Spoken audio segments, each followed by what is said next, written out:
जोहार। जय आदिवासी, जय दिल प्रदेश।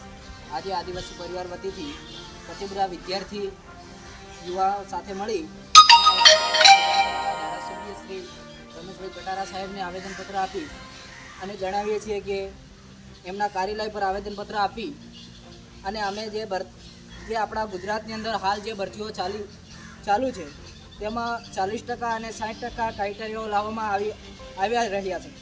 માધ્યમથી 11 અને 12ના જે શિક્ષકોની ભરતી આવી તેમાં 148 જેટલી સીટો ખાલી ગઈ છે। તેવી જ રીતે એસીબીની ભરતીઓ આવી તેમાં 157 જેટલી જગ્યાઓ ખાલી રહી ગઈ છે। हाल जी કોન્સ્ટેબલની પરીક્ષા લેવામાં આવી તેમાં 182 જેટલી ભરતીઓ ખાલી રહી ગઈ છે। તો ધારાસભ્યશ્રીને રજૂઆત કરીએ છીએ કે અમારી લાગણી અને અમારી માંગણી જઈ રહી છે તો અમારી રજૂઆત વિધાનસભામાં રજૂઆત કરવામાં આવે અને અમારા વિદ્યાર્થીઓનો ન્યાય આપવામાં આવે।